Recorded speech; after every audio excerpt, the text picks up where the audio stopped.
Oh, did it set a projector? There it is. Okay.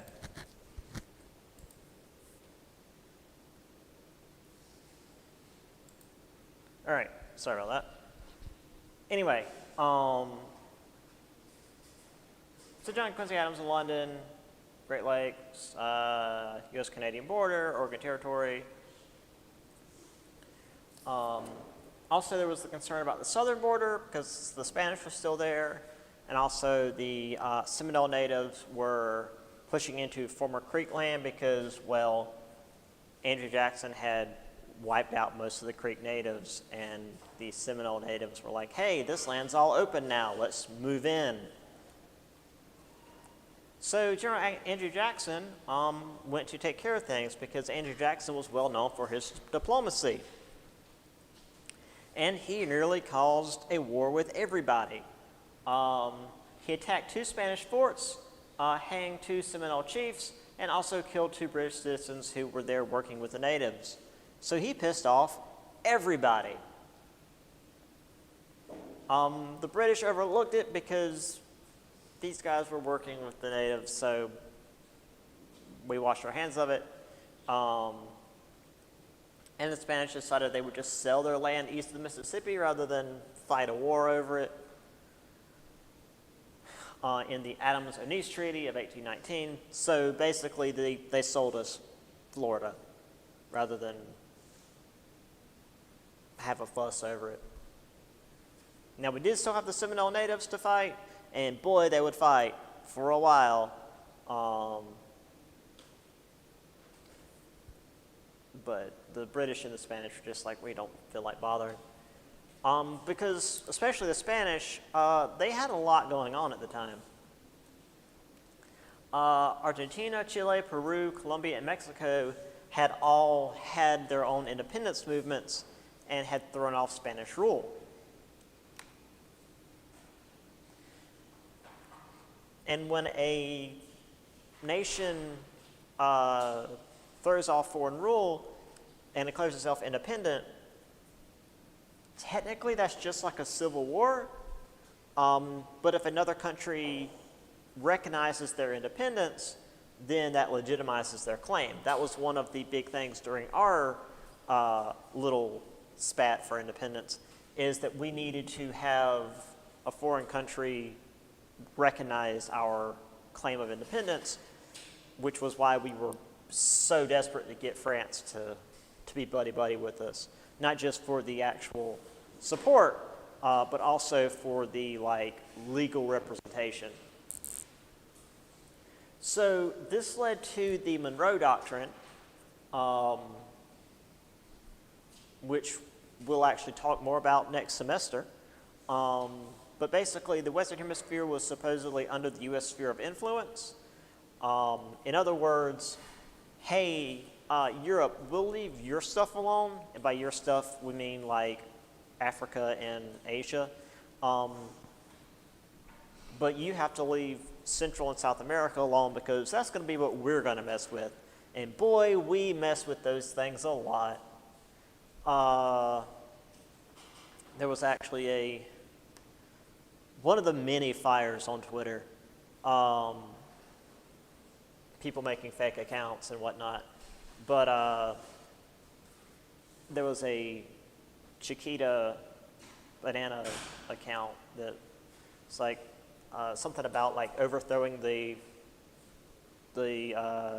government of Brazil, and then another fake Chiquita account. It's like that's not real. We haven't overthrown a country since 1954. And it's like, well, I don't know if it was specifically Chiquita, but we definitely overthrew a country in 1954 because of bananas. So the term banana republic is real. We literally overthrew countries in Central America because of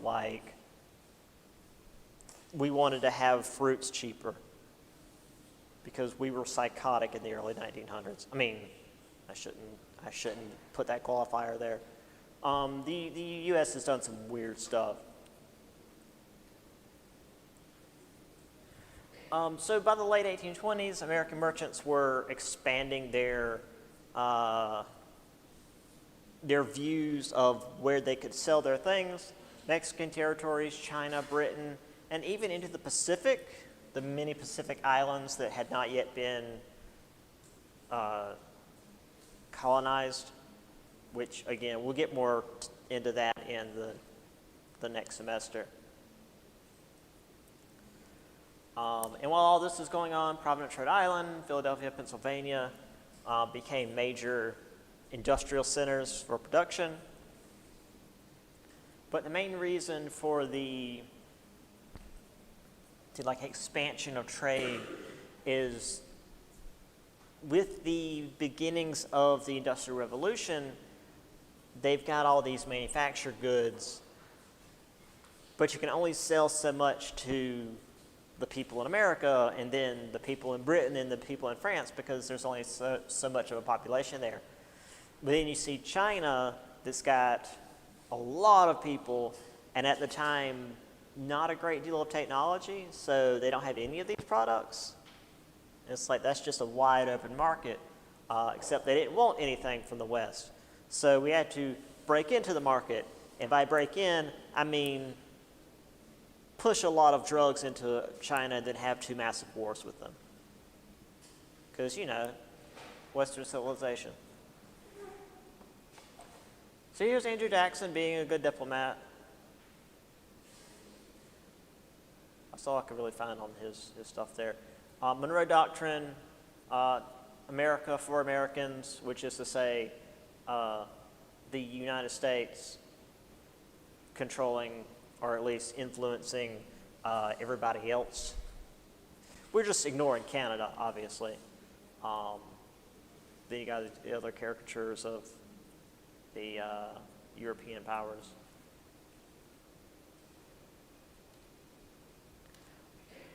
I don't actually know what this one is. I had a student last year that recognized the flag and found out what this was about. This is in the late 1800s because that is that's Otto von Bismarck of Prussia / early Germany. So that's more South American attempted imperialism, and then they've got the Monroe Doctrine there, no trespassing.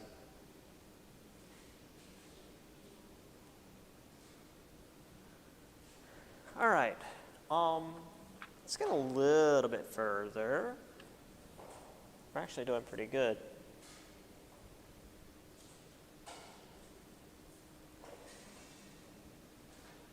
So we've mentioned Henry Clay's American system, the various economic systems that were tied together, as well as its roads, rivers, canals, steamboats, etc., were meant to tie together the various regions of the United States, because when your only method of travel that wasn't wandering into the woods and hoping you don't get eaten by a bear was taking a boat, which was expensive, you really just kind of stayed where you were. If you were from the southeast, you stayed in the southeast. But with these roads that weren't just mud paths and now navigable rivers with steamboats and canals, you could get all over this, at least the eastern portion of the United States, and in particular, move goods more easily. Now, while this made the United States feel more cohesive, it also reinforced regional development. And by that I mean, since you can get goods from other parts of the country more easily, you can afford to focus on a single product. So, with that in mind, in the South, with the Creek natives being forced out of most of their land, and also we now have access to the Florida Territory, much of this land was opened up for cotton. And boy, that's going to be the theme going forward. So this led to the spread of slavery to produce the cash crops. However, by only planting the same thing over and over and not doing any kind of crop rotation,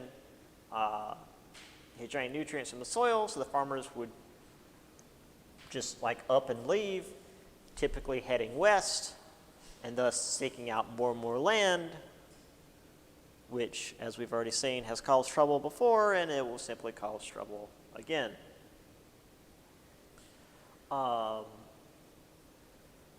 So for what they needed for regular goods, shoes and cloth, they would trade with the North, and for food, they would trade with the West. They wouldn't grow food, they wouldn't manufacture anything, they would just grow cotton and other cash crops because that made them the most money. And they would just trade with other regions for what they needed. And just, again, to mention James and Dolly Madison actually couldn't sustain cotton trade because the soil had been worn out. Cincinnati grew very quickly thanks to the cotton trade. Went from a tiny frontier town in 1811 to this huge boom city within 8 years. And Cincinnati, I mean, today is still this big city on the Ohio River.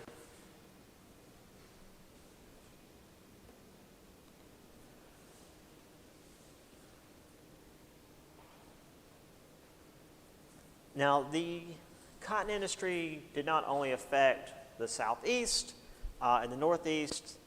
Many northern merchants opened warehouses in Charleston and Savannah. So they were part of the cotton business even if they weren't specifically growing it. So merchants in New England and New York were working with the cotton trade, while those in Philadelphia and Pittsburgh largely were doing manufacturing, in particular tools to send west to the farmers working there. Because, you know, you need tools to till the land and work the fields and all of that.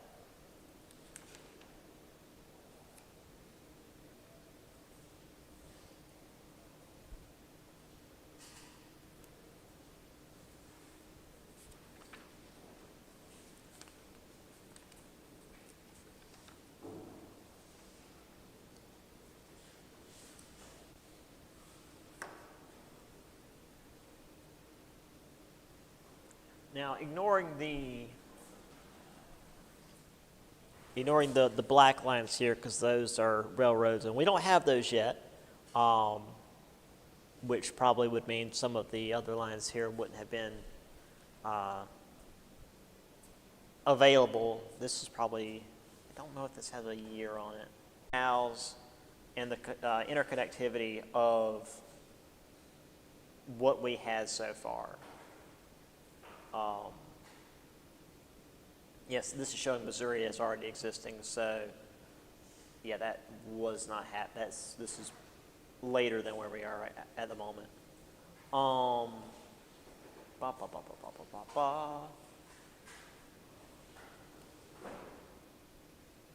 There's Cincinnati. I mean, even with the like old-timey road and horse and carriages thing, you still got like quite a few nice storefronts, and then the river there full of steamboats. So there's definitely significant trade going on.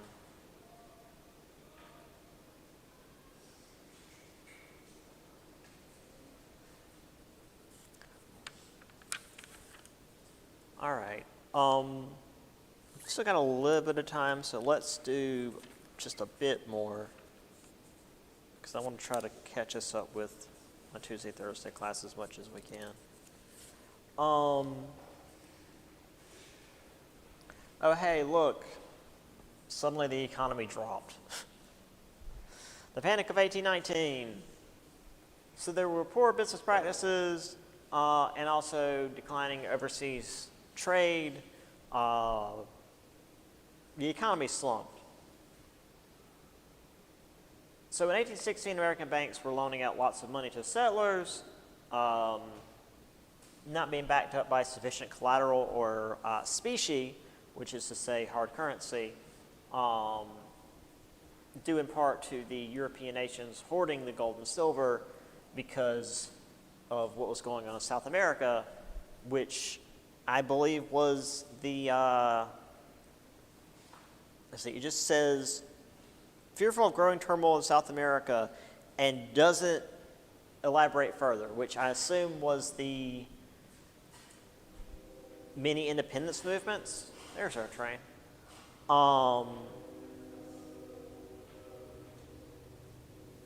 So, you know, if Spain's losing like all of its empire at once, I can see that being disruptive for Europe.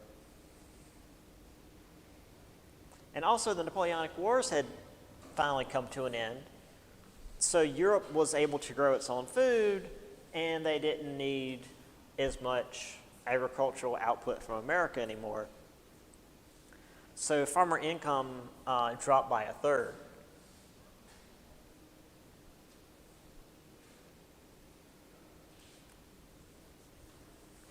So with all of this going on, the directors of the Second Bank of America decided to tighten the credit of its branch banks to curtail the expanding money supply. Now, this is about as much as I know about economics. I don't know a lot about economics. It hurts my brain because it's numbers. If the money supply had continued to expand, it would have caused a great deal of inflation, which would have reduced the value of money. So they choked the supply, pulled too hard the other direction, and everything came crashing down. It was especially bad for the cotton farmers. Many went into debt so they could purchase their land, and they would pay off their debt by, you know, growing cotton and selling it and then paying the money off little by little. But now it's like, oh, we need all our money back right now. It's like, my dude, the stuff's still growing. I don't have any money. Some states try to tax the branch banks, which, as we saw before, the Supreme Court said they couldn't do. And others try to print money without specie, which is say gold or silver to back it up, which causes inflation. Many debates on how to relieve this.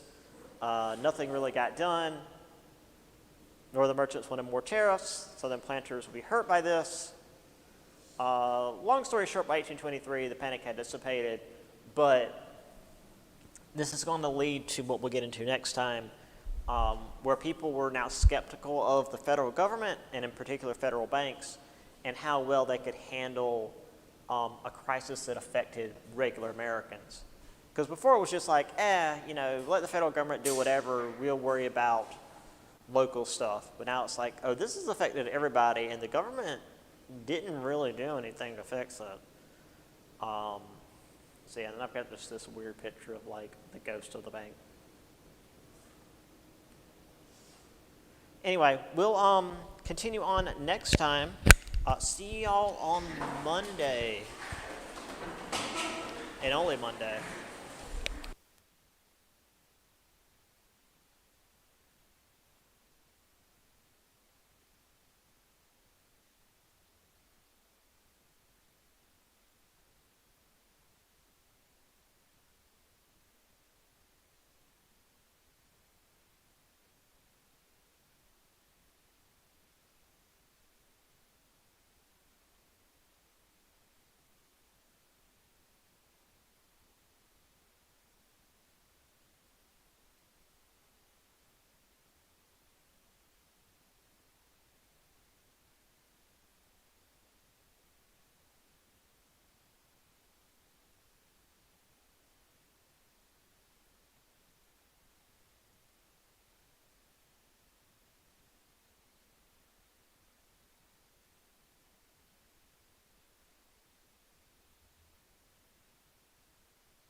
Okay, so sorry about the last one ending weird. Apparently I got hit by a copyright strike. Um, yeah, I'll just post both up. I mean, you won't hear this until after I post them up. So yeah, that's just two for today.